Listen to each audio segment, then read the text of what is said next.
Welcome to Framework. This is John, one of the hosts of Framework, and with me as always, the other host of Framework, Al. Good morning, Al. Good morrow to you, fellow Inquisitor. Yep, it's we're talking about Dragon Age Inquisition as part of our long-running series on Bioware games, the Bioware Omnibus. We are now talking about what feels like the biggest game we've covered to date in this series. I don't know. Is that true? Those Baldur's Gate ones are pretty big, I guess. But man, this one, just what a bear. This feels bigger or longer. I don't know what it is. There's more to do, maybe. I think part of it's with the old Baldur's Gate games. Clearing a board was a much more linear process. Sure. Fog of War, uncover the map, just go up and down. There's not a ton of terrain to get over, but this Inquisition is very enamored of the fact that you can jump now and do 3-dimensional puzzles. So there's It's not technically a open world, but man, does it feel like one most of the time. It's you have about I don't know how many maps there are. About 8 different open worlds, plus a variety of sub dungeons and levels, and your base is frankly its own level to explore. Your multiple bases, I guess, as it turns out, which we'll get to today. So this game, it has overworld maps, which is something we haven't really had in a Bioware game since, I would say, Mass Effect 1 with the Mako exploration stuff. Sort of, yes. With the later Mass Effects and Dragon Age 1 and 2, each quest line was confined to its own dungeon map. And here you have these giant areas with random encounters with enemies and wildlife. And that is something it's kind of a throwback to old school, like a Final Fantasy game where you walk around and have random encounters. It's also very World of Warcraft. It's the prevalent kind of games that were being made at this time and were very popular. So they're doing that a little too. Yes. A lot of go collect 10 woods, 10 stones kind of missions, things like that. Yes, and that not necessarily to its strength. That's not the Bioware strength. The Bioware strength was in the making things more cinematic, which I think Mass Effect does very well by not having this type of random encounter stuff going on. This is more of a game-ass game. Yeah, and I initially, when I got started here, I was feeling that this was a breath of fresh air. I was really into it. I think last time we talked, I was like, this might be my favorite Dragon Age game. That's not the case. It is not. I like it a lot. It's fun. It can be a bit grueling, though, in the way that, that any sort of open world where you go around and there's a map and there's icons and you clear out the icons, those just get repetitive, ultimately. And there's so much content along those lines in this game. Less than there are in other games. You pick up a new Far Cry game, you're going to be, the map is twice this size and there's half as many activities to do.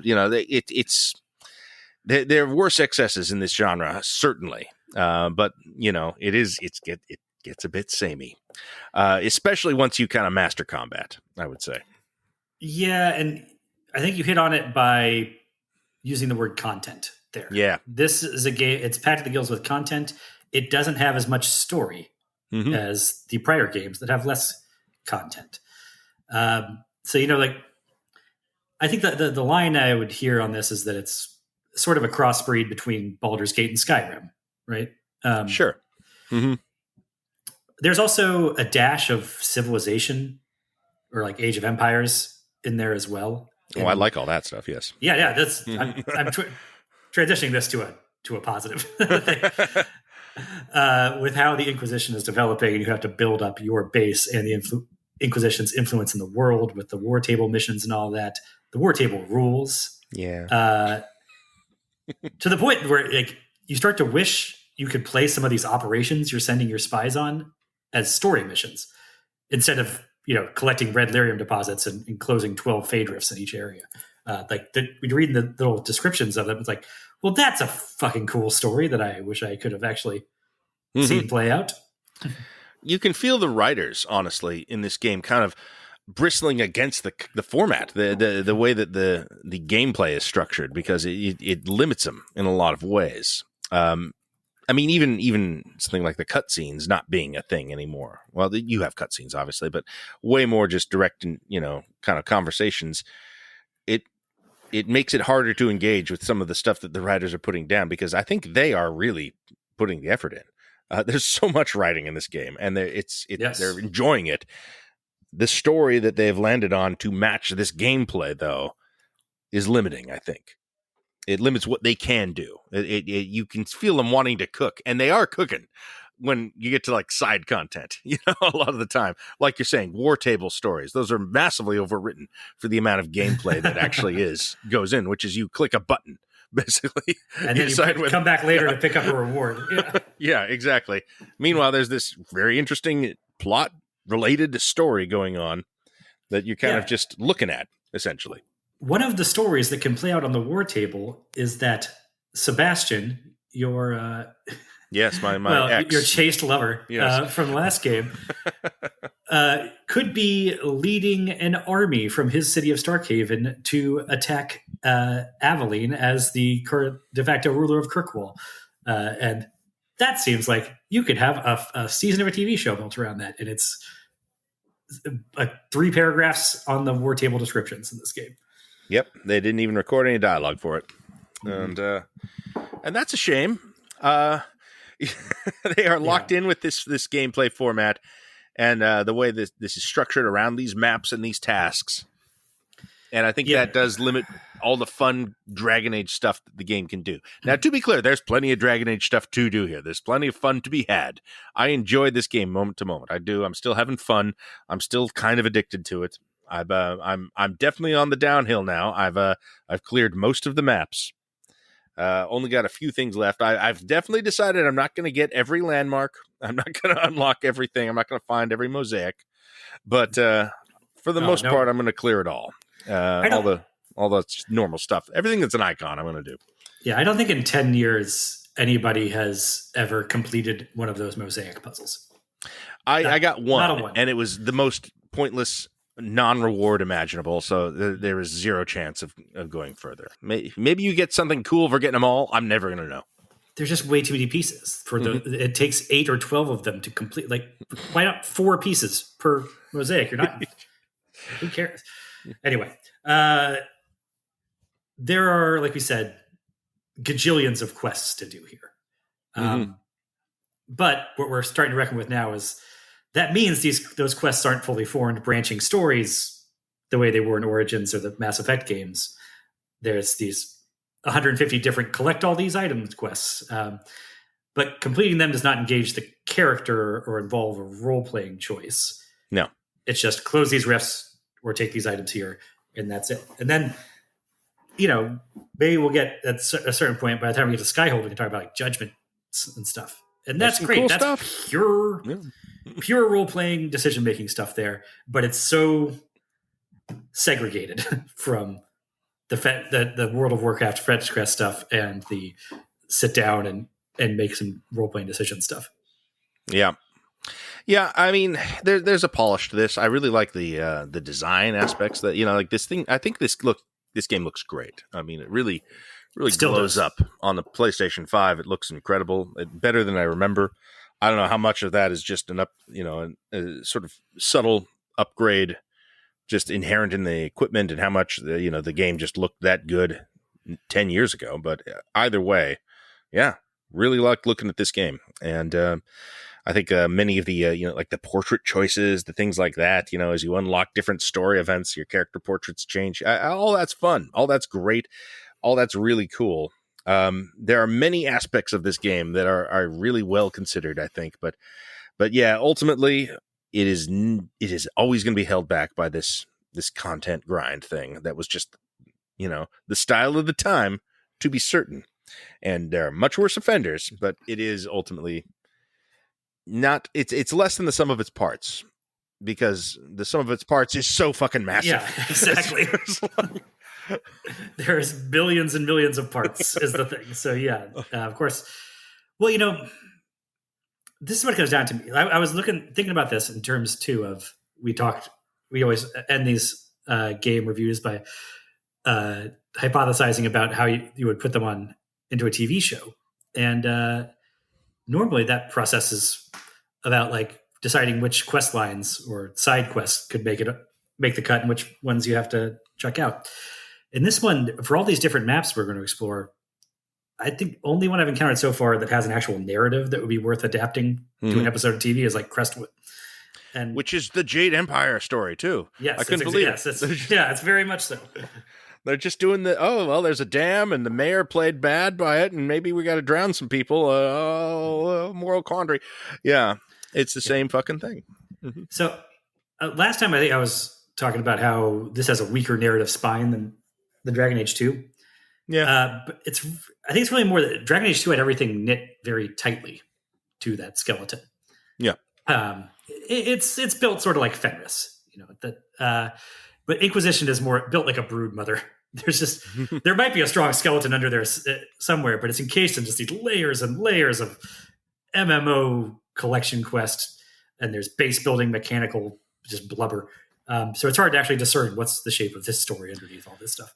I think it gets reduced to like, there's a bad guy, you gotta fight him. He's a monster guy, a monster man, and he's taken over the world, and you gotta stop the monster man. And it's actually that is basically the plot, but it feels reductive considering all the ideas and kind of cool things that are going on in this game. Those things kind of just don't matter at the end, though. Very little of that actually is part of the narrative, and the actual story of this is pretty straightforward, Monster Man stuff. The nuances and the political intrigue that they are trying to get into kind of feels a little bit it's there. It just feels a little irrelevant by the end. It's not unlike what happened in Game of Thrones, I guess you might say. Maybe. I think it's much more. It's better in Game of Thrones. Yeah, maybe, I suppose. But the Night King is not necessarily a better articulated villain than Corypheus. Well, that's the thing. Like where the story lands, and the ultimate, like if you try to explain the story of Game of Thrones, you end up leaving out the best stuff of Game of Thrones.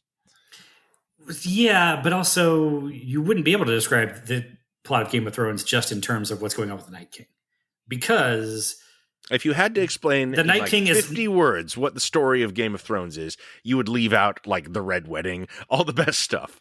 And I think that's true here too. Sure. But I think the big structural difference here is that, yes, Corypheus and the Night King, both evil overlords that we don't get enough like interaction with. Mm-hmm. But to map on to it directly, the White Walkers would have to be attacking all 7 kingdoms in Game of Thrones from the start of the series. Like right. Yeah. Everybody here recognizes the threat because there's demon monsters and whatever wisps of smoke dropping out of the air everywhere. But I think you're right. The way that it does map on is that, much like Game of Thrones, this game, the best stuff in the story here is that the game is really thoughtful in the exploration of the Inquisition as a political entity and how its rise, like your rise, disrupts these existing power structures in this world. All the good stuff, yeah. Mm-hmm. Yeah. Because of that, I think as I blattered on about last time, your player character has a hard time developing into more than just like a figurehead for the Inquisition, just the herald, the Inquisitor. Yeah. Even the romances in this game, I feel like the companions are falling in love with my position as more than they are. They're like a personality that I've been shaping. You love the symbol, not the man. Yeah. Uh-huh. Whereas I don't know. I felt like I had a more unique personal relationship with Alistair in Origins than I absolutely. Do the romance in this. Who are you romancing, by the way? Who's your Inquisitor with at the moment? I haven't committed to anybody. I've taken the Solus romance options, but I am just not into him. No, so I think I may be giving up on that. I think that'll have me landing with Josephine as the only like appealing character left. I went with Josephine of the orientation that I want, because we'll talk about different characters actually as we go through there, and maybe we'll talk about their romance options. We should probably get started in the actual game, and sure, because I think where we left off last time is we were just founding the Inquisition. Yeah, we didn't even get through the ostensible prologue of the game. I don't even remember the name of the city that we start in. What is it again? Haven. Haven, yeah. It's where we found the Urn of Sacred Ashes in Dragon Age Origins. It's been a long game so far. Yes. Yes. Building up the Inquisition in Haven. You got a magic arm, basically a magic palm that can close rifts into another dimension which demons pour out of. And so, are you a religious figure? Are you the Herald of Andraste, spoken of in legend? Or are you just some guy who was at the wrong place at the wrong time? Or are those things not mutually exclusive? There's some interesting kind of stuff along those lines that the game is interested in exploring when you're not collecting rocks. But yes, that is where we're left off, I think. Yeah. You got your magic hand when the Pope exploded. Yeah. And that... I love that too. Okay, so in the opening cinematic where you are shown yourself getting the magic palm and you look up and you see this figure of light that then much of the game is going to be going over, that was Andraste. We saw this woman, this womanly figure in bright light. But the Dragon Age Pope has a Pope hat. Mm-hmm. Very distinctive shape and everything.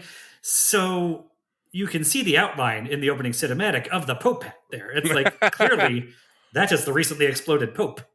Well, maybe Andraste also has a Pope hat. That's why the Pope wears it. Or what do we call it? The divine. The divine, right? Yes. Yes. Mm-hmm. I will just be referring to the Pope himself, but it is a female Pope. In Southern Thetis. In Southern Thetis. In the North, there's the Black Divine. There's a man Pope. That's right. I'd love that, actually. I think that's wonderful. Yes, I was going to say the same thing. That's great.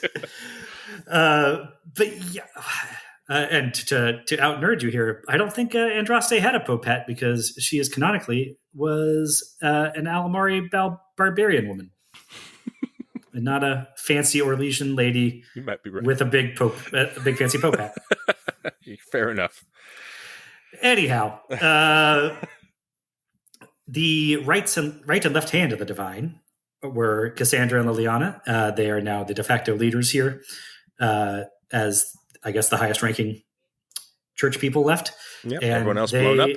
Draft you and your magic hand into reforming the Inquisition, which is it's pretty vague. Yeah. Right after Andraste died, I guess they were a thing that was in charge of some not great sort of crusades type activity and eventually was disbanded. But now they decided we need to reform it in order for our player character to have a power base you build up in sort of civilization terms, that we are now need to be doing not really research trees, but operation trees on that war table and unlocking things to expand our power base. Now, this is an extraordinary idea, I think, yes. That I'm afraid the game does not really get into. I mean, it does a bit. This should be the focus rather than Corypheus, I think, though, which is claiming special power because of expedient need of it. The world is ending because of magic apocalypse. Okay, let's claim some power. Let's use the mechanism of the church to create this power, the Inquisition. I think the game does need both those things, though. It needs Corypheus or something like him as a focal point of the magic apocalypse. I agree. That. Mm-hmm. What I want the game to be about, though, is how you handle power, how you manage power. And I don't think this game, it does not really give you the latitude to go nuts, to become corrupt, which is sort of a cool Bioware thing that you have often done. There's evil choices you can make, but not really. Maybe less than any one we've played so far. Yes. It's taking more after Mass Effect than Baldur's Gate in that way. And that there was a more circumscribed evil path that you could take through Mass Effect. But even Mass Effect, you could do darker shit, I feel like, that would have a more direct impact on the narrative. I mean, I don't know. We haven't finished this out yet. Neither of us. We're still plugging through. So, I mean, I don't know.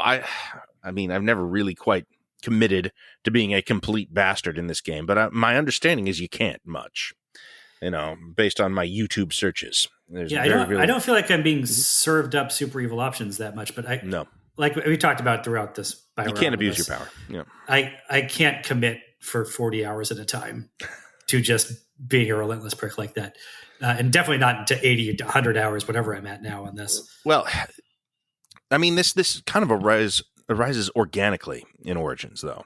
Yes. Like the many options to kind of use your power in a way that is less savory. That there might be a good reason for you to do in the moment, or you can just do it to be a prick, of course. But like it felt like there was a justifiable reason for all sorts of things in Origins. In this, you don't even have the choice. And that seems to be what the entire idea of the game is structured around. In lieu of that, without that present, it just becomes about, well, there's this monster man and you got to stop him. And I mean, but again, the game isn't about that even that much. Like that's apps. It feels apps. I mean, yes, people talk about Curvius or the Venatori a lot, but yeah, I don't know. It feels kind of removed from what you're doing a lot of the time. And well, let me ask you this: do you think that the lack of evil options in that regard is incident to the amount of political power that the player character has foisted on them right off the gate here? Well, I think the reason to have political power is so you can wield it in ways that matter and are different. I think that the entire purpose of it in this game should be to facilitate many varying different choices. Without that, I'm not sure why we're putting so much effort into this. Even when you're the most important person in the world, and in Mass Effect, you're the most important person in the galaxy or whatever, but also your power base is confined for most of that series to a single ship. And so Shepard can make different decisions there, but they don't have the potential to break the entire game world.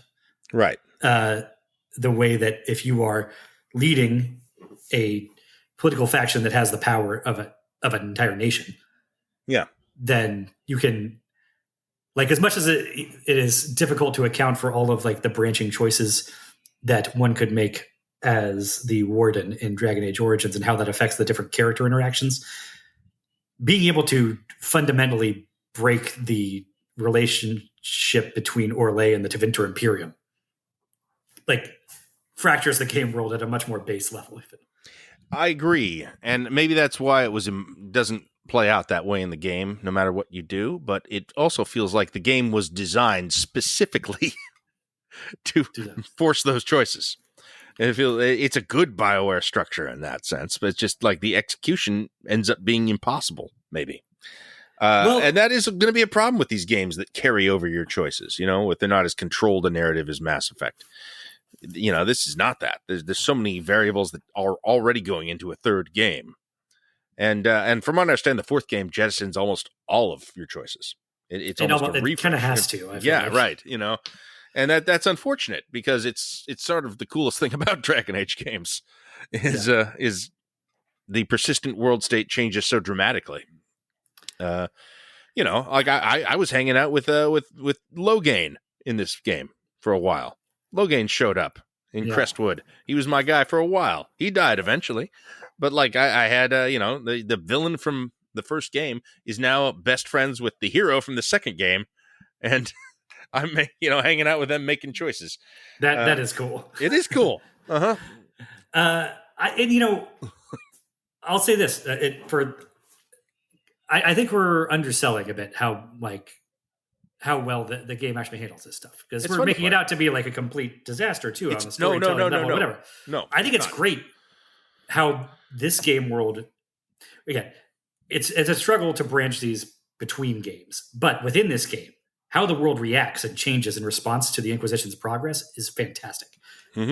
This is sort of what Dragon Age 2, the premise of following the city there, promised and failed to deliver. But you do these war table missions, and one of those missions is they build a bridge to a new section of a map in the Exalted Plains. And that unlocks some whole new quest line. You establish camps, and you can travel around the wilderness areas more efficiently. And a lot of these things that seem kind of procedurally generated fetch quest type stuff, they do add up to unlocking different parts of the game, and you feel that progress. And the world is reactive in a way that the story is not, if that makes sense.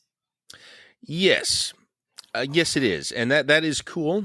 I mean, that's all really fun stuff. I mean, if there's pleasure to be had in this, and there certainly is, a lot of that stems from just having, crawling dominion over all the lands you see. There's a conqueror. element to this. Yeah, that's That where is the Age of very enjoyable. Empires Yeah, factor comes in. Yeah, like you putting your flags down everywhere, essentially, and now all this becomes part of your dominion, and that's fun. That's well, it also scratches the OCD itch that we've often talked about in these games, and so all of that. I mean, look, I'm still playing the game. I'm still making time for the game. 90 hours in or whatever the hell I am. I'm still coming back to it. I was trying to get through a rewatch of season 1 of Andor. I only made about halfway because I was playing so much goddamn Dragon Age Inquisition. So it's fun. I like this more than 2. It's a better game than Dragon Age 2, I have to say. I don't know where it falls in the. I don't know. We'll talk about it at some point, ranking all these. But like right now, I'm still with it, even though I'm aware of the bloat of it. Yeah, I think Origins remains a complete package in a way that these others are not. But totally. For right now, I said our creeping dominion begins at the village of Haven, and that's all we've got. And our Inquisition starts off with your player character, and then you've got Cassandra, the interrogator of Varric from Dragon Age 2, who is a sword and shield warrior and was one of the super Templars they called the Seekers. Maybe she's the only one left now. It's not really clear at this stage. But she is sort of the military person, but also we have Knight Commander Cullen, who is a recurring character who we first met in Dragon Age Origins at the Mage Tower. He was a Templar there when everything went south. Yep. And then he wound up in Kirkwall in Dragon Age 2, and he was our sort of friendly Templar there that we didn't end up, you don't have a chance to kill. And now he is also sort of our military guy in this case. Cassandra is a party member who goes with you out into the field. Cullen does not. There doesn't seem to be too much of a reason why he wouldn't also be able to go with you, except I guess you don't need another sword and shield guy. It would have been fun, but yeah. But then, he's one of our 3 advisors, along with Leliana and Josephine, who are like leaders of the Inquisition that stay at the base and don't go out in the field with us. So Leliana is our spy master. Josephine is an ambassador from Antiva, but has been raised in Orlais. Yeah. Mm-hmm. Yeah, she has a frilly dress and a clipboard with a candle on the top for lighting that she carries around. Very cool. And it's cool. There's another thing I think the game does really well is they make these characters that don't go with you to go fight stuff feel like as big of a part of your party and your group as Varric and Dorian and everybody else that goes with you. Yeah, I believe Cullen and Josephine are romanceable characters, in fact. Yes, they are. Mm-hmm. Cassandra, too, for that matter, but she's, again, straddles the line where she's in on the meetings, but also goes out with you to hit stuff with axes. Yeah. Yeah, it's all of this stuff is really cool. Like all of the conversations that we're always having around the table here, and they really do kind of. These are all aspects that you would be paying attention to if you were running this sort of organization, and each of them have different talents and things that they can add to the thing, and options for what to do. Like what we're talking about with the mission tables. When you have the war table options, things you can do, send people out on, you get the bureaucratic solution, the espionage solution, and the military solution. Do all these things by each of these advisors, and they have different. It doesn't seem to matter which one you take ultimately. Well, yeah, you get different rewards, but the rewards aren't significant enough that you really like. You don't know what you were missing out on by the other way, and it doesn't seem like it cuts off too much. Like sometimes there's descriptions that make reference to the fact that, if we had gone the other route, maybe we wouldn't be having this issue now. But you kind of intuit that you'd just be having a different issue and say, maybe we shouldn't have done the military route if we had done that way. But that, like I said, on the war table, to resolve it, you can usually have a choice to put Josephine, Leliana, or Cullen in charge of resolving it in different ways. I do like that not every single mission has one option for everybody. Some of them can only be done by Leliana. And some of them give you the choice between Josephine and Cullen, but Liliana's not. There's no espionage solution to it. And more, I'd say half of them let you do any of the 3. but it doesn't feel completely, I guess, mechanical that way. It feels a little more organic. That some problems require a specific tool. Right. How do you feel about their personalities? I suppose. Okay. Here's the thing. I like the voice actors for all of these characters very much. Mm-hmm. And I'm talking about everybody at this point. There's some are better than others, sure. But like, you really like the personal stylings of the guy who voices Cullen? He became like a crazy men's rights did he? Anti-vaccine guy or something? Yeah. Wasn't aware. It was a little tempest in a voiceover teapot. Fine. I don't care.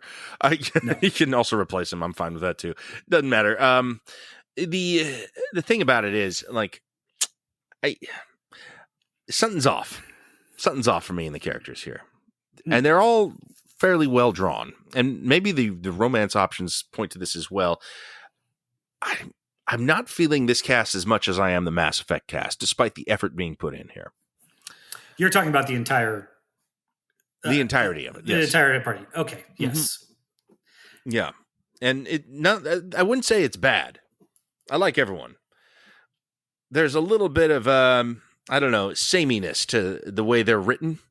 They all got the same sense of humor, same sense of joke structure, same sense of sort of good-natured bonhomie that they're just sort of. There's not a lot of sharp edges in this cast. Even like the guys that are written that way, like Blackwall, basically talk like everyone else, and their individual issues are resolved fairly straightforward manner. I find. I don't know. I mean, Cole and Sarah have their own really unique ways of talking. I guess so, but they both suck. They're both not interesting. Well, okay, that's more of the issue, I think. Well, I think you did hit on something there. Everybody gets along a touch too well. Yeah. Whereas in the most interesting version of this, Dragon Age, Knights of the Old Republic, or Dragon Age 2, I would say, Knights of the Old Republic 2, those are some of my favorite casts because they don't get along with each other. Like, even though you can get along with anybody as you choose, there's the odd bit here and there where people are annoyed by Sarah. Cassandra and Varric have a fight at one point, but it's also resolved the next time you talk to them, kind of no matter what side you take, right? In that one.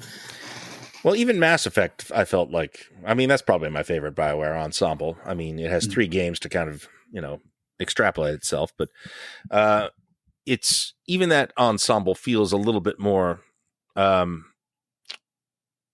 diverse. Like, it feels like these are different characters bouncing off one another rather than, here's this, this is a heavy guy. This is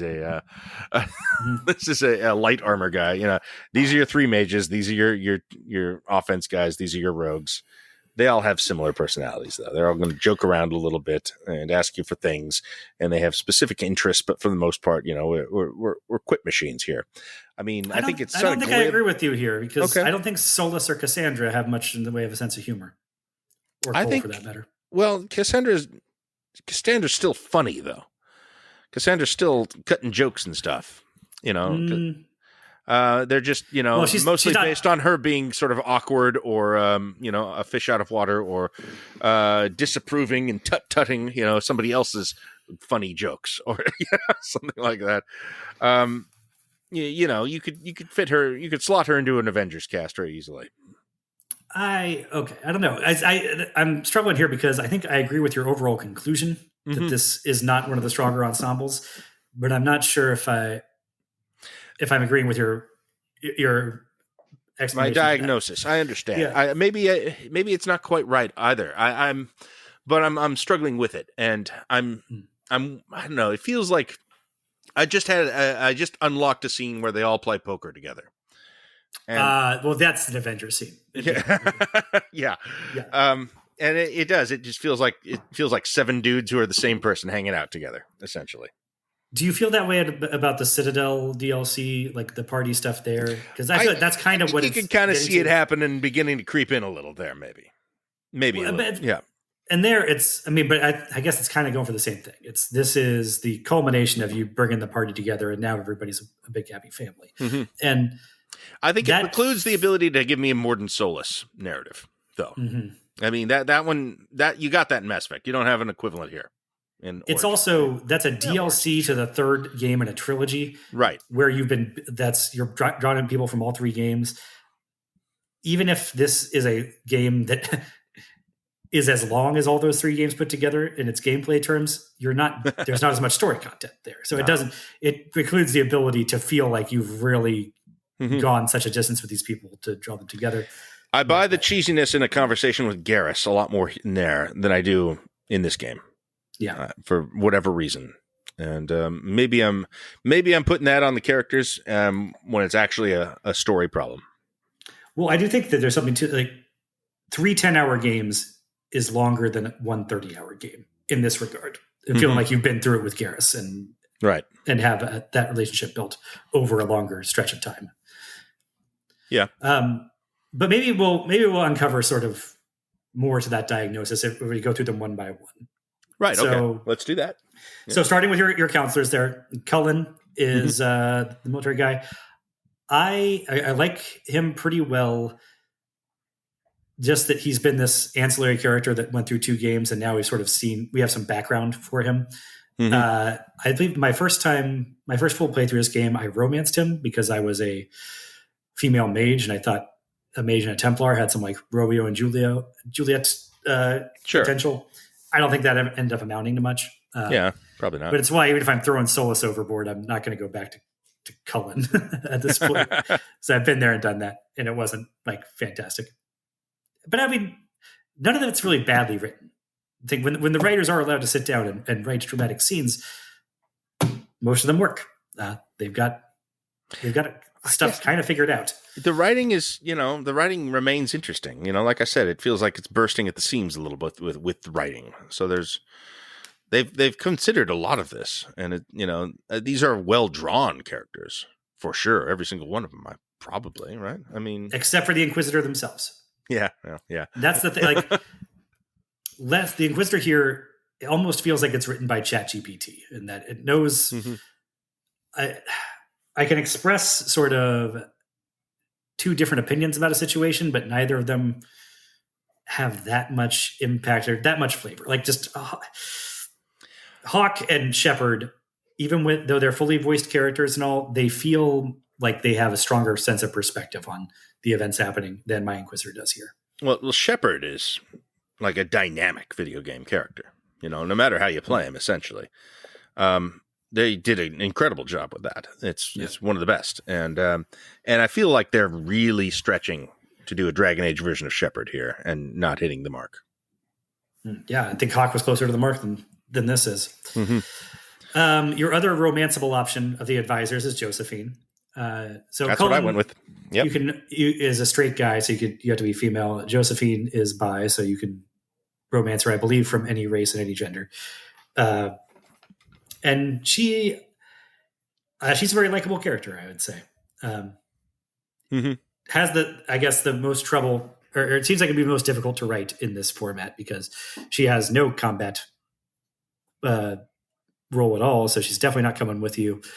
And she has to advocate for the bureaucratic solutions. Yeah, let's not resolve this through the gameplay mechanics that you're most familiar with. Let's do it off screen. Is her solution to everything? Yeah. Well, that's a little unfortunate because you would think a bureaucratic solution actually is kind of what the juice of a Bioware game is a lot of the time. Conversations. Having talking to characters and convincing them of something is kind of one of the most fun things you can do. Convincing Saren to kill himself at the end of Mass Effect is a bureaucratic solution, essentially, or it could be, and you don't really get the option to do that much in this, sadly. Not like directly with the enemies like that, but yeah. I think they are fairly successful with the Josephine character because people don't hate her for what I described, like for trying to drag us away from the gameplay. And her explanations definitely make sense. Her backstory is fairly involved and interesting. She's kind of nice to talk to, which I suppose is her job to be.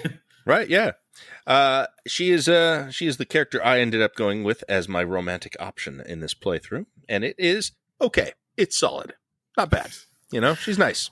She's nice to talk to.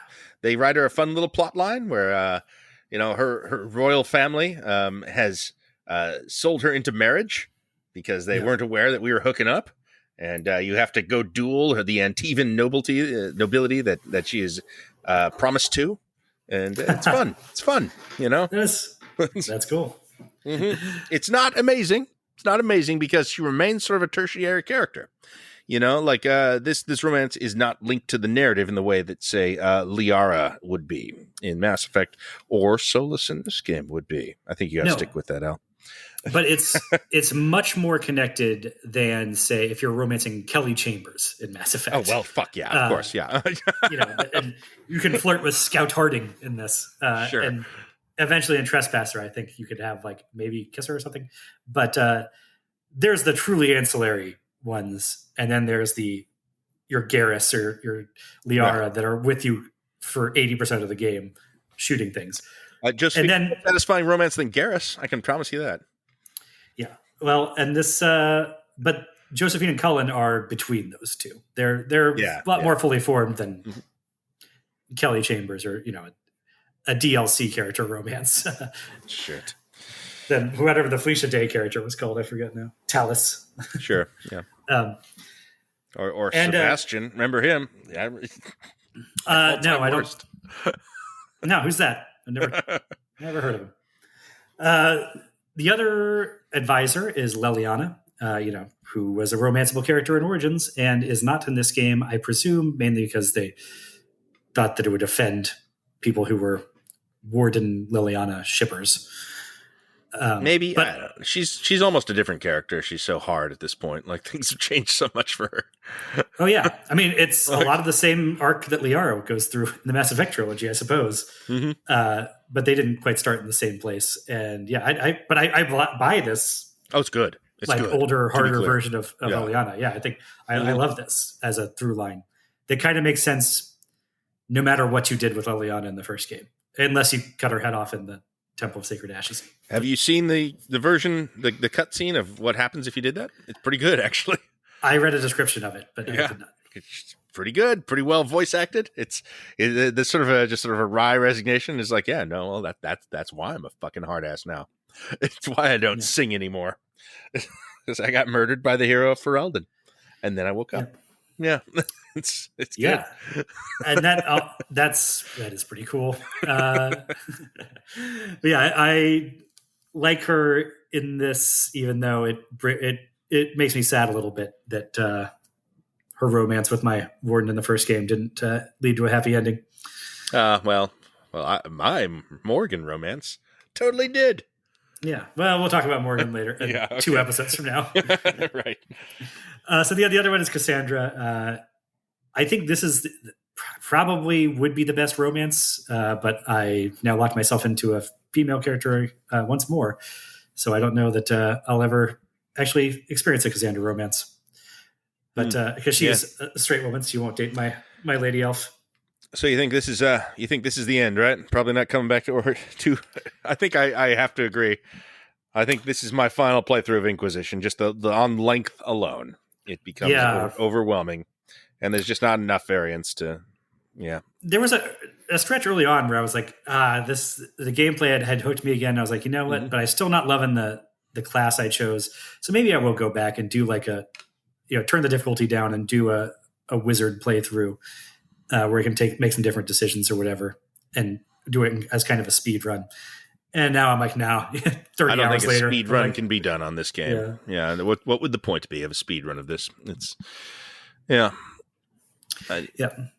But okay, as Cassandra as a character, I quite like her. Great.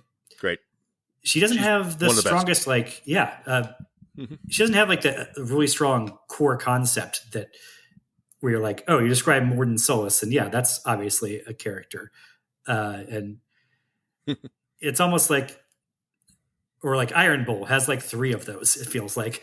But she's just a warrior woman who's sort of pretty religious, but also wants to reform the church.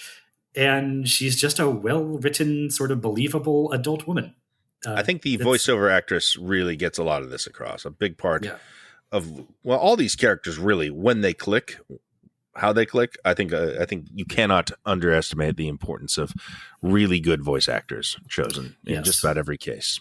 And this is one of the better ones. Yeah, and having to do these accents that are sort of Fake. fictionalized, but like kind of this, kind of that. I'm not even sure what the Navarran accent she's doing is. It's it's not quite Spanish. No, there are Spanish characters. They're from Antiva. Yes, Antiva is Spain. And obviously Orlais is very, very, very France. And the Tevinters are not entirely clear. Maybe we'll get some more of them in Veilguard and see what their accent work is. Dorian will be our Tevinter guy here, and his accent is just sort of a little flamboyant, I guess. Poncy Britishman, yeah. Right. Yeah. But also a great vocal performance on Dorian. Yeah, I don't know if there's a bad one to be found here. But I enjoy Cassandra quite a bit. If she is, I guess, technically our Bioware guy character. She's the tank that we're saddled with right away. And I mean, if we got one, it's her. Yeah, they've kind of not really. Otherwise, there isn't one. So yeah. Interesting. Second game in a row where that they made that character a woman, and turned out to be one of my favorite characters in the ensemble. That's right. Yeah. Well, I mean, they're good at those in Dragon Age, I would say, because Alistair would be the one in that's true in Origins, and he might be the best of those all together. So, yeah, probably the best ones are of that boring Dragon Age first guy you get. That's always Dragon Age's thing. Interesting. Yeah. And then the other people we get to start with are Varric, our buddy from Dragon Age 2. And Solus, talked about them last time. They're good as developed. Did we? Yeah, mostly. We didn't touch anyone else, but we talked about these guys. Okay. And so you can romance Solus if you are a female elf only, which I am. Oh, joy. Yay. It's not very good, is it? He's a cold fish. And he's somebody that he prefers living in the Fade to the real world. So I feel like kind of I'm role playing as a woman who dates a gamer guy who would rather talk about his World of Warcraft character than what are our own plans for what we're doing tonight. Yeah. He's not very present. Yeah. As written, he's sort of half in another world at all times, really. Very scholarly, very cerebral. And, becomes more interesting, obviously, but that's more plot than character that makes him interesting. Yeah, and also there's ways to write that are better. I mean, you could say it's something similar about Morden, as that he's not totally present either, just because his brain works so fast that he's always working on some other problem while he's talking to you. Except that when you talk to him, he can be very present and turn it on and do his Micro Machine Man shtick and overrun you. Oh, we don't need to be worried about spoilers for Dragon Age Inquisition, do we? No. What do you think? Well, okay, let's talk about it then. He's the Dreadwolf. He's Fenrir, an elven god of sorts, in disguise. Yes. Maybe the villain of the game. Not entirely clear how you quantify that, but certainly a major figure that is more than he seems. And as such, you think, well, this is going to be a fascinating romance arc. But I could see a version where it would be. I guess that would be sort of like that HBO Watchmen series kind of did a really good version of this. Oh, I thought that was the weakest part of that Watchmen show. It's better than this, though. It's they're actually asking questions about how that would work, and in this game, it kind of feels like, well, he probably doesn't have time to take this seriously. Yeah, it doesn't really work. But I guess that'll come up later in the game, because I'm still sort of stuck in the middle part of it. It has barely. He took me on a date into the Fade, I guess, but. We haven't, he's that cold fish. He won't put out either. Yeah. And not uncommon problem in Dragon Age characters. Yeah, some of them will. We'll get to them. Iron Bull, just a fuck machine. Absolutely. Of course. Yeah. So, okay. Now we've begun our Inquisition. That's our roster to begin with. They have given us 3 companions because we have a 4 companion party, and we're off to the Hinterlands, our first sort of location, and the bane of many a Dragon Age Inquisition player's existence. We kind of talked about this last time. We can accelerate through the Hinterlands. I would say. Let's get to the mages. Well, let's say what we're supposed to be doing there initially is recruiting I guess maybe she's a cardinal in the Dragon Age church, or a bishop, Mother Giselle, who's a religious figure that's helping some refugees here in the Hinterlands. We recruit her to the Inquisition, and she'll be there as a voice and a crux for some of the religious political scheming that will come out in the third act of this game. Kind of a nuisance, to be frank, but yes. She's around. And we're going in there, and this is just introducing you to the game itself, of course, and all the combat, which we did talk about last time. And I don't know. Is anything particularly interesting happen here beyond like figuring out that you can leave and go somewhere else? Well, it takes you a while to do that because it's such a huge map. Like they really, yeah. And there's 8 gillion things to do, and so a lot of people sort of get bogged down here and don't realize that you're not supposed to clear this whole area before you progress the main storyline. That's not communicated very well. The other like sort of main storyline they present it as a storyline thing. It doesn't matter at all. Is you have to recruit a horse master for the Inquisition, which introduces you to the idea of mounts in this game. That you can have horses and then other creatures that you can ride on. This is super pointless. I wish that shouldn't be in the game, right? No, drop it. It's slightly faster than walking. Is it? Is it even? I'm not sure that it is. Well, you can press a thing to gallop, but it doesn't go any faster. It just adds motion blur. Yeah. And, yes, if you have a long way to go over fairly flat terrain, which is not that common in this game, then yes, I'll call one occasionally to ride across a map. But mainly, I only call one when I want to jump off a cliff and not take damage. Oh, I didn't even know you could do that. Fair enough. Yeah. I call them when I want to climb up a hill. But they can't climb any better than you can. Yeah, they're a little better. Sometimes. Oh, they are? Really? Okay. Yeah, you can get up tougher inclines with the horse faster, or at least so it seems to me. That's my only time I call the goddamn horse, or what I have right now, which is a weird lizard thing called a Dracolich that I've never really seen in the story, in the game, in any other media. It's just sort of a lizard horse of sorts, I guess. I think that's probably a DLC thing you got from the Jaws of Hakon. Maybe. You can recruit, and it's a customizable thing. You can get 50 different breeds of horse or stag or whatever. I've never switched from the first one because it doesn't matter. It's purely cosmetic difference, and it's not very useful anyway. I really wish they, rather than render 50 different mounts, they had just done one more branching storyline for a quest line or something. Yeah. Or rendered some of the conversations more cinematically than when you're checking in with your with your party and just Anyway, so that's more of an annoyance than anything. Yes. But what else is going on in the Hinterlands? I mean, this is technically where Redcliffe Village is. I think you're supposed to visit Redcliffe pretty early on. The road there, this happened to me. I now remember it happened to me this time. Also happened to me 12 years ago or whatever. The first time through, it took me like till halfway through the game to realize I didn't have to kill the dragon to get to Redcliffe. And so I show up there like with everybody, like basically like, weren't you supposed to be here like 3 story missions ago?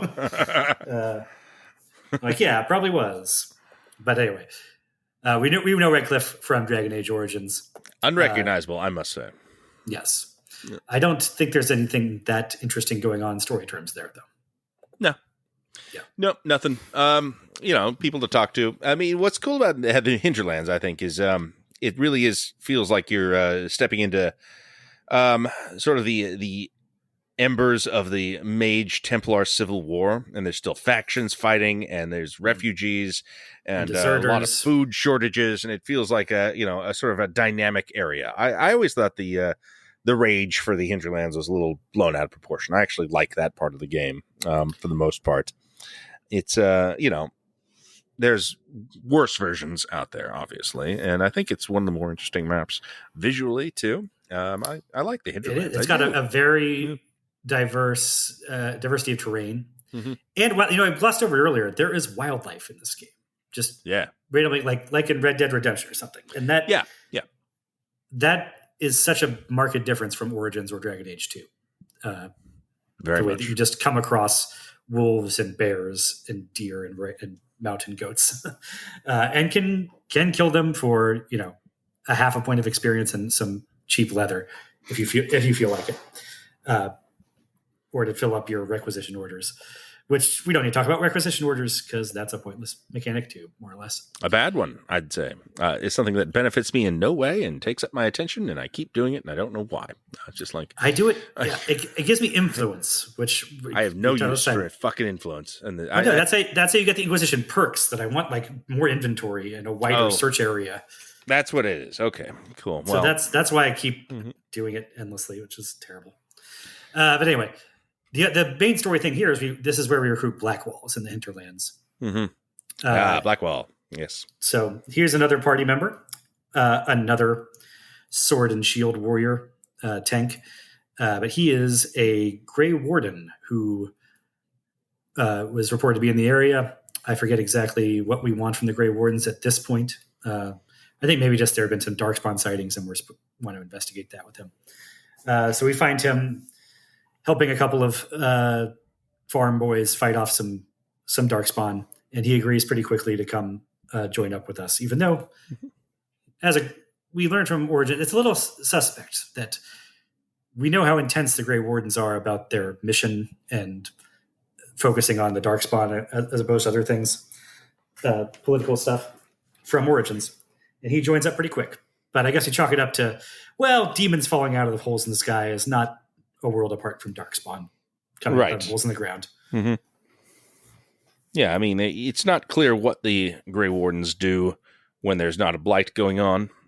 There's always, I guess, Darkspawn somewhere around there, but yeah, it seems kind of like, this is why they're sort of the Night's Watch essentially in Origins, is because they seem like a pointless organization in peace times. So we're back to peace times technically, at least. No more blights. It's kind of like, what are these guys up to at this time? What do they even do in the off season? Yeah. So there'll be more on that in the second act, I suppose. But sure. For now, he's just kind of a gruff, bearded soldier guy. Mm-hmm. I don't mind him. No. And I wouldn't say this is an incredible voice. He's not bad, but no. I want this guy to endear himself more to me. No. Well, I think the memorable stuff about him will come through later reveals in the story. Mm-hmm. So that's one guy. From there, we can go to the Storm Coast, where we can meet up with a Kunari mercenary called Iron Bull, voiced by Freddie Prinze Jr. He pretty much immediately offers himself and his mercenary company, the Bull's Chargers, to act in your service. Well, also telling you, by the way, I do spy for the Kunari. I'm spying on you. That's why I'm here. I think that's actually very good. Yes. I don't love the Bull character, though. I like Bull. I do.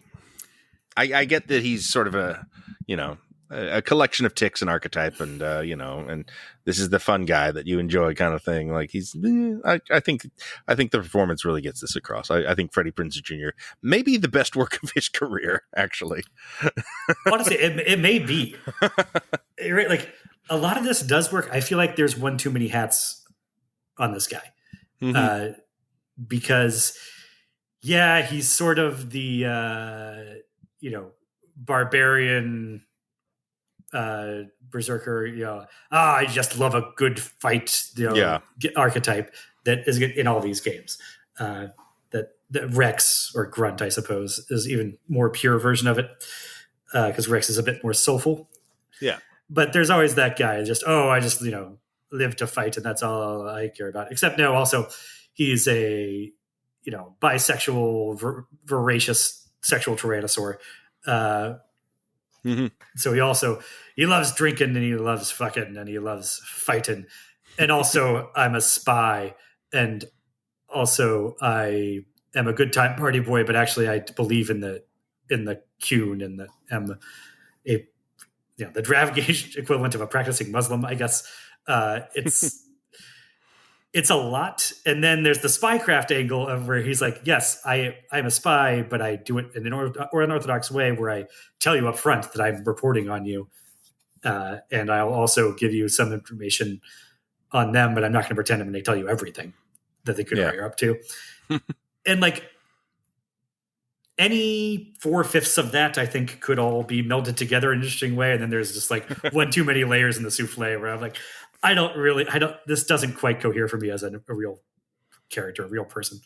I get that. I mean, this is kind of part of what I was talking about earlier with the sort of slightly Marvelification of these guys. I do enjoy him in a lot of ways. I think, like I said, Prinz, I think he's doing a good job. I think the design is a lot of fun on Iron Bull. He doesn't really look like anyone else, even the other Kanaris. He's bigger. He's got weirder horns and colorful striped pantaloons. Sort of pert man bosoms. Of course, he's fun. I enjoy him. They're massive. I think that Adam Driver had like a picture of Iron Bull like taped to his mirror when he was bulking up for that Last Jedi shirtless scene. Yeah, he's okay. He's mid-range for me in this game. I'll allow that. The other thing I don't like about the character design is I think they've gone too far with the Kunari, making them giants. They just keep getting bigger. Yeah, he's enormous. I think he's supposed to be unusually large, even for a Kunari. Sure, but now it's striking that it creates a bit of ludo dissonance here, where he is so much. He is. Like, this is always a problem, I guess, with like Dungeons and Dragons stuff. And especially if you're trying to do it in, say, live action or whatever, like the size differential between a hobbit and a human, much less a troll or whatever, is so doesn't sound like that much on the page. And then it's like striking visually. And it's gotten to the point now where with Iron Bull, like he's not even a big, tough tank guy. He is softer and squishier than Cassandra or Blackwall, but it's just so impossible to ignore that he is just clearly 900% of the muscle mass of Cassandra. And yet she is the tougher character, and he is like ostensibly not like that much better of a melee combatant than any of these other people. Well, that's because it's based on guard, and who knows what the hell that even is. There is that. Yes, he can't generate guard. Must be nice if you could. Well, yeah, but he is an effective combatant, I have found. I've got him I sort of randomly and stumbled into a decent build on him. He's good in a fight now. He kills really well for me so far. He was completely useless to me my first time through because I played with friendly fire on. I don't know why I did that. It's a terrible experience. Mm-hmm. But he just immediately would kill any other melee characters in our party, no matter what tactics I set up. And then he would die himself pretty rapidly too. He does a bit better now that I've turned friendly fire off, but he's still not as good as a tank. I do only bring him when I have a tank. Like if I've got Cassandra or Blackwall, then I'll bring Iron Bull. But never. I suppose being a dagger rogue, I am also like dagger rogue and the two-handed warrior kind of duplicate each other, and that they're both kind of more fragile, heavy like damage dealers. So he's a bit duplicative of me anyway. But yeah, maybe I'd have more affection for the character if I found him more useful in combat. Okay, maybe I have more extra affection for Cassandra because I find her very, very useful as a tank. Yeah, I think I said last time Blackwall was so outclassing everybody as a tank that I had no use for Cassandra. That has normalized now. Now they're both about equal in that. She might even have a slight edge. I don't know. They're both really good tanks though if you build them right. And yeah, I kind of always have one of them, I guess. So, so I guess that doesn't preclude Iron Bull at all. Yeah, I always roll around with myself, a tank, a mage, and then I just rotate the other a duplicate of somebody, right? Either an archer or Iron Bull or a second mage. That's fine. You get plenty of variety that way.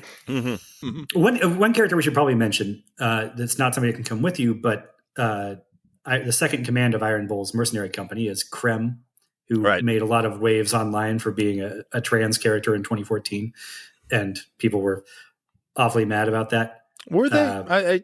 I don't remember them being mad. It seems like it's barely commented on here, but I'm sure they were. They must have been. I mean, it's so you never have to speak to this person if you don't want to. They're Right. not that big a part of it. If you do talk to them about it, it's I don't know. I like how sort of matter of fact and thoughtfully it's presented. It's just it doesn't seem like it's trying like really making some strident point about anything. No, just part of this world, and he's just there. Yeah. Mm-hmm. Yeah. Krem. Again, it's somebody I think like Gary Gygax or somebody has commented on this, but that the whole point of Dungeons and Dragons or fantasy worlds generally is diversity and variety of people. So if you're coming here and demanding that everybody be straight white men, you're missing the point of the entire genre to a huge extent. Yeah, that is a weird thing. I don't know. Like, we'll accept fucking Kunari in our game, but not whatever. Right. Yeah. Anyway, nice vocal performance on that. I agree. I enjoy listening to Krem. I like the entirety of Iron Bull's team. Actually, Krem's definitely the one that seems to get most focus. Yeah, you don't really get to talk to anybody else. Well, they're present. They're doing stuff. There's like a cut scene where you can like ask them, "Hey, what's your deal? What's your deal?" And they all have like a deal. Like there's a whole A-team thing going on, and it would be fun if you got to interact with them a little bit more. But I mean, you have your own crew, I guess, in a way. You know, and Iron Bull has his. Yeah. Anyway, okay. So that was. Does the Fallow Mire have a character introduced there? I don't remember. I don't think so. No. Okay. No. Well, you're getting missives at this point. Getting letters that you can investigate. The narrative brings you to Val Royeaux in Orlais, the capital of the French nation of Orlais, and there you do meet somebody there, of course, a couple people really. Yes, I don't know what you meet a highfalutin aristocratic lady and a gutter-mouthed tramp of a sort of urban Robin Hood figure. Yeah, there too. I don't know the plot function of Val Royeaux at this point in the game. Is that worth even getting into? Really, it's you go to you're trying to be like, hey, the Inquisition ain't bad. You don't have to. We're not going to have. It's not going to be like a Crusades or anything. Well, Orlais is currently in the middle of a civil war because the Empress has a cousin that she had sort of jumped the line in front of to become Empress, and he is a general who's out in the field was trying to overthrow her, and now there's sort of have a civil war going on, and the demons falling from the sky, and the Mage Templar thing still kind of an ongoing concern. Yeah. Yes, and the Mage Templar battle too, So you're trying to convince them to resolve their civil war so they can be a better ally to the Inquisition in fighting the Fey Rifts or whatever. Interesting times in Thedas. Yes. Yes. And so you meet Vivienne, the courtier enchantress. Yeah. Another one of those just minor like Ludo things of this is the highest ranking wizard in all of the nation, the Empire of Orlais. And of course, he has to come to you as a level 3, sure. mage that you can build up through your questing. But I don't know. This is a character that never fully locks in for me. I'm afraid not, and it's a shame because I think on paper she's fascinating. Yeah, that's right. On paper, this is a great piece of an ensemble. It's not something that you get in every RPG. It's not the way that you get an Iron Bull, or at least 3/4 of an Iron Bull in every game. And even Sarah, who I guess we'll talk about next, feels a little more like an archetype than Vivienne. And the voice acting is pretty good on it. Yep. But they just don't find anything that interesting. I mean, what's remarkable about her is how sort of not uninteresting, but how she doesn't have a really core character hook. She is just a lady who has lived a life. She's got an elderly now, sort of sickly lover / benefactor that she has attached herself to in her political career, but she has genuine affection for. And it's an interesting thing how that does not develop into some sort of like There's nothing there. RPG quest line. You kind of find out about it as it's ending. As he dies, you're just like, oh, that's her deal. What now? Oh, nothing? Okay. She's like, what I find most interesting about her is that she is the first, I think, like major character in Dragon Age that is a magic user that is very pro chantry and pro the basically institutional power. What about Wynn? I guess so, but even Wynn. But you cut Wynn's head off right when you met her. Yeah, that's true. But she is a firm advocate for the circle towers, Yes, which most mages don't like. Yeah, and she's very much pro the establishment, to the point where she'll be pissed if you go against establishment in any way. She's reactionary, a staunch conservative in her views. While being, one of the most powerful magic users. And it makes sense that these people would exist. We just haven't had too many dealings with them up to this point. I guess I guess Wynn. I hadn't thought of that, but like I said, I killed her right away. Yeah, and even she's kind of like, I'm kind of the cool grandma. I'll let you get away with stuff. She's more Earth Mother kind of stuff. She's certainly not institutionalist in that way. Not in quite the same way. No. And Vivian is more chill about it than you might make it sound. But she's not fully rational. Like, yes, she occupies that space. She's the only voice for that in the party, but she's not like jumping down your throat constantly about it. You're just seeing that she disapproves in the corner of the screen sometimes. Well, I think that actually is part of why this character doesn't land, is because it's, they don't actually do that. She announces who she is. It has no bearing on anything. Yeah, but she announces her perspective, but that perspective isn't super strong in how it gets articulated. You're right. Again, not to leap forward to adaptation. That's somebody you'd want to include, but want to beef up. Totally. Maybe make them into kind of a villain. Even it could. Maybe. Not sure. But yeah, she doesn't ever. And that somebody like Liliana is this way too. You can occasionally get flirt options with them, but they will not actually initiate a romance with you. They'll shut you down. Yeah, because she has her old dying man that she's in love with. The only real plot line is that, and it's kind of really. I mean, even that frames her as an evil witch, basically. She asks you to get her the heart of a white wyvern, which is a rare beast that you gotta go fight, so she can do a magic spell. And the quest title is "Bring Me the Heart of Snow White." I think it's yes, very fun. That is a nice title. Yeah, she's cool, but Sarah. Yeah. Sarah is the exact opposite, I guess. Yeah. So she is one of the Friends of Red Jenny, which is the sort of group, anarcho-syndicus commune, I guess, of peasants that are just her. She lives her life to annoy the nobles and occasionally murder them, but really content a lot of the time to just, I don't know, pull pranks. Come ups. Essentially, yeah. She's got sort of a Cockney gutter accent, I guess. Yes. I think it's kind of a good vocal choice. I mean, it's committed vocal performance. I don't like this character very much, but they're going for it at least. I can't exactly fault the actress. It's not the voice performance that's the problem. It's just that the character is annoying and one note, and does jump down your throat about. Just gets mad at you about anytime you don't have a very strong opinion about whatever she's talking about. And it gets irritating. I don't know. I can't imagine romancing this person. They feel like they would be a lot. Is that even an option? I don't know. Yes, it is. Okay. for females, she's a gay character. Okay, cool. But she also is an elf who has contempt for other like Dalish elves, which is what as an elven player character you are, and that's annoying. Solus also doesn't hold the Dalish in very high regard for different reasons. Like they've fallen too far from their old ways for his taste, and then she holds them in contempt because they cling to the old ways too much, and it's completely irrelevant to her life. Hard out here for a Dalish, yeah. Okay. My fellow elves are really just giving me grief. I don't like it. Circular firing squad, big time. Yeah.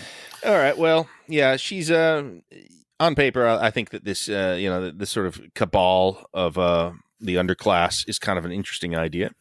Mm-hmm. And it's not given a lot of articulation, or maybe it is, and I just avoid spending time with Sarah. I'm not entirely sure, but it's something that it just feels like it's of many things going on in this game. This is one of them, I guess. I don't have a lot of really strong opinions on it.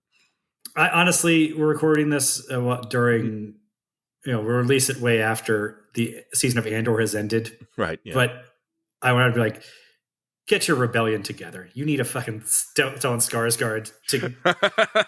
Yeah, pretty much.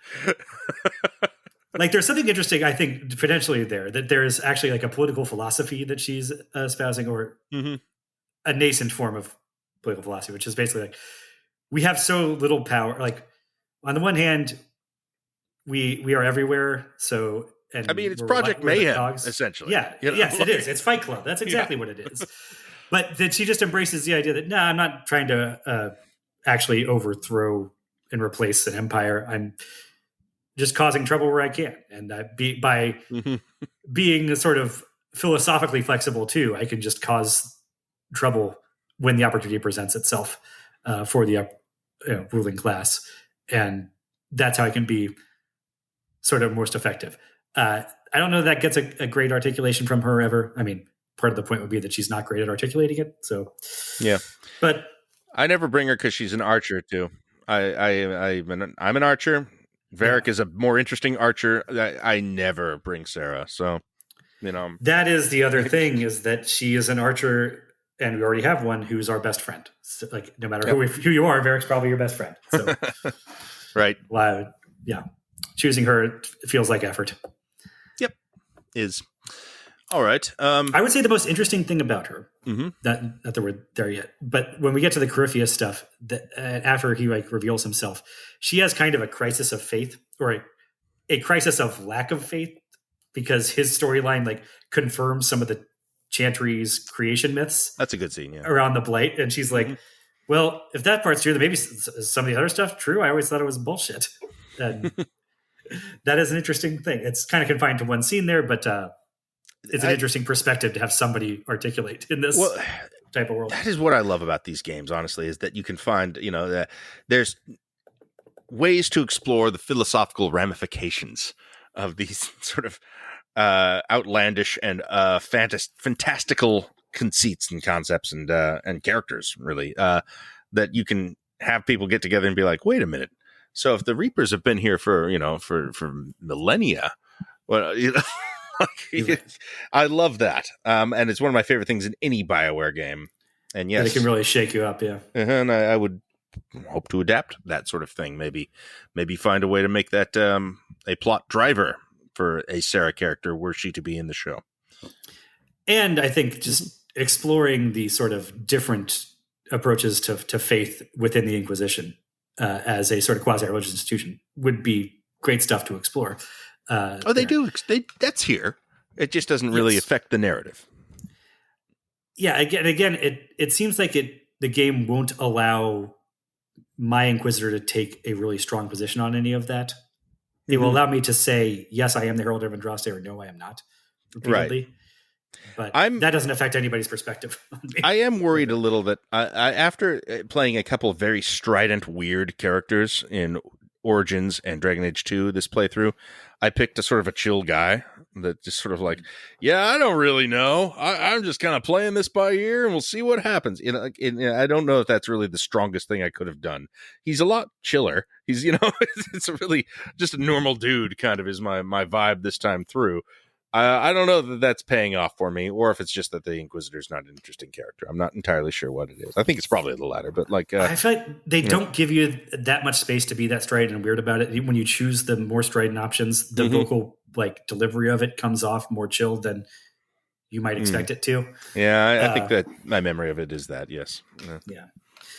Okay, so now we've gathered most of our party here, and the last people are going to come in during the next big story missions, which we have to choose a side basically in the Templar and Mage War and recruit either the Templars or the Mages to the Inquisition's cause. So I believe you went with the Mages, I went with the Templars this time to switch it up. Well, I probably should have gone with the Templars because I think I've done Templar. I think I've gotten mages every single time I've played this. I think you're a little corralled in that direction. The Templars are such dicks, and so they're less interesting than mages, generally speaking. And my perspective was I just played Dragon Age 2 and was a hardline Templar defender, and I was like, I kind of felt like a fascist doing that. I think I'm going to go mages this time. My perspective was I played the first time through Inquisition. I played a mage and recruited the mages, and this time I'm just going to try something different. I really like these missions, how different they are. Right. Very apparently. Yeah, because I figured they were just kind of mirrors to each other in some ways. Because, I mean, you played it more recently, but you can describe the mage recruitment stuff to me.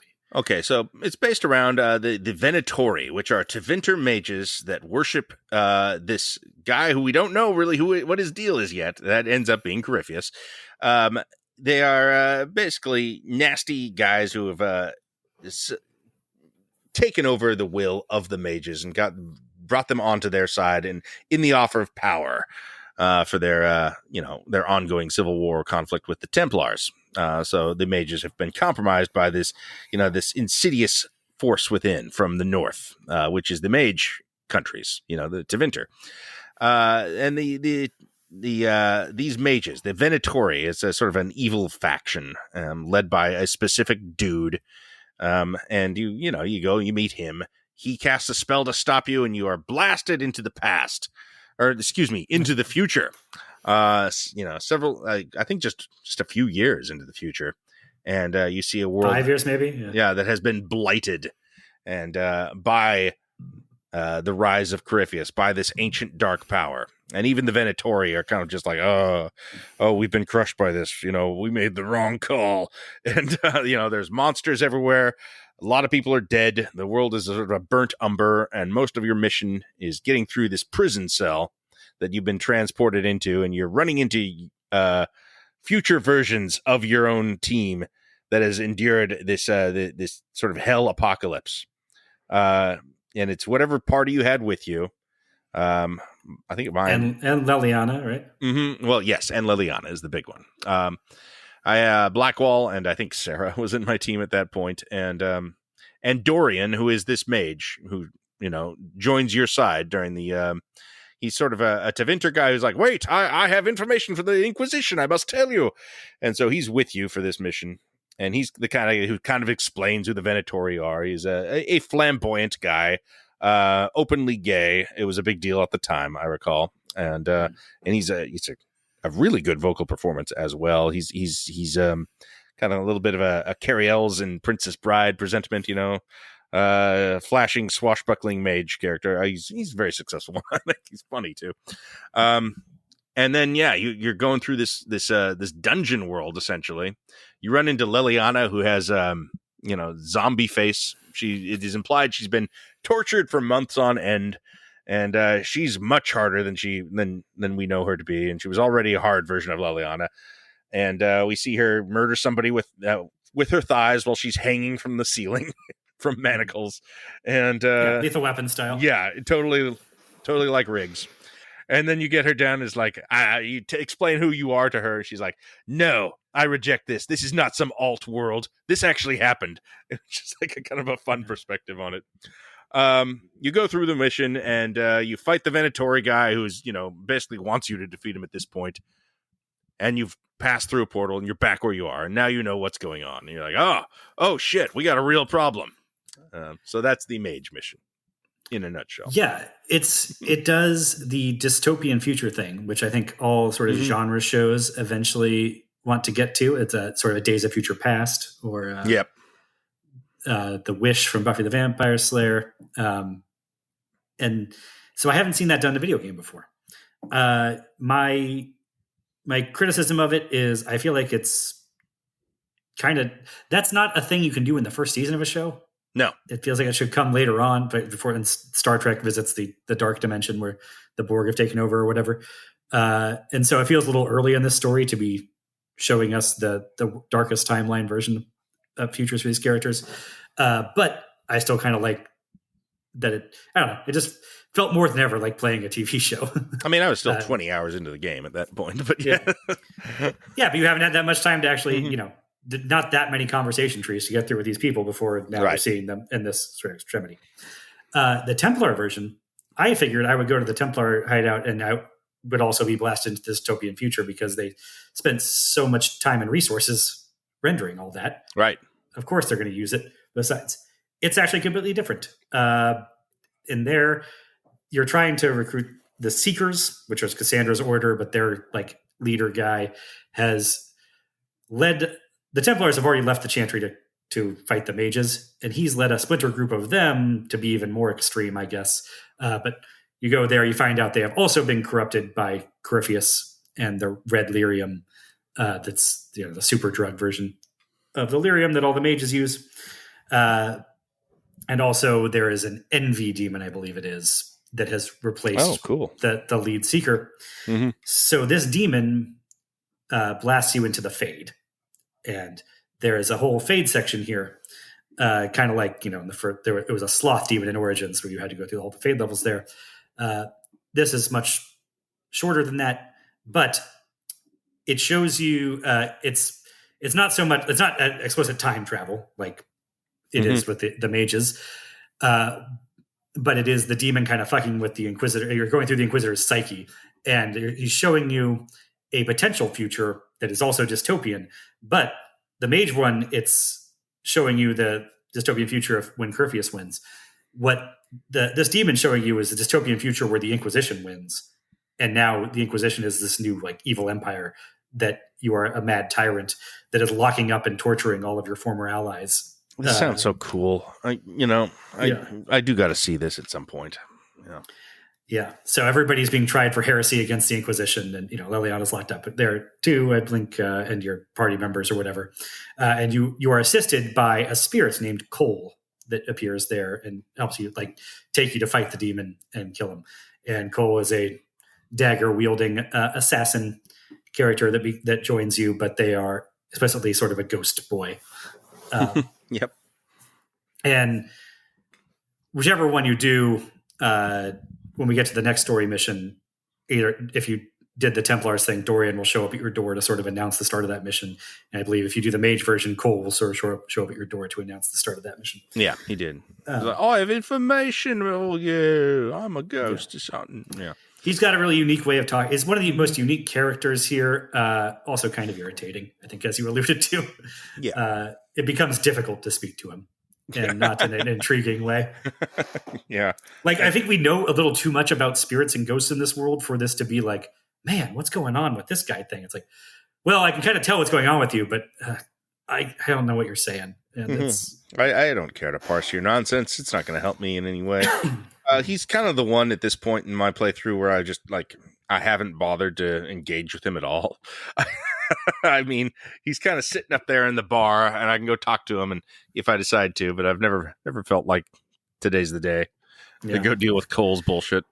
Yeah, he doesn't have the most edifying things to tell you. Yeah, mm-hmm. It's kind of interesting. The lines one by one are interesting, in the way they're written, but also again, it's just we know too much about this world for this to be mysterious at this point. Mm-hmm. So it just feels obtuse in some ways.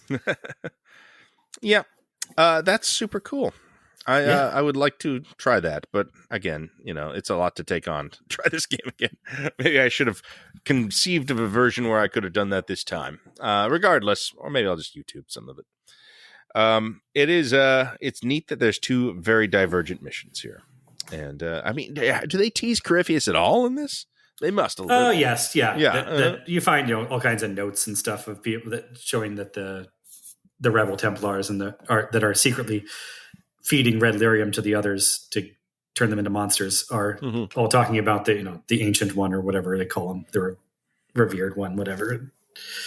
And we'll meet him shortly because next, now that we've recruited our team of either Templars or mages, they're going to help us close the big rift above Haven, and that should be the end of the game, right? Yeah, I think so. I believe that's all the problem. Do right? Okay, we'll talk about that next time. Yeah. Thanks for joining us on the Omnibus. Much, much more to come.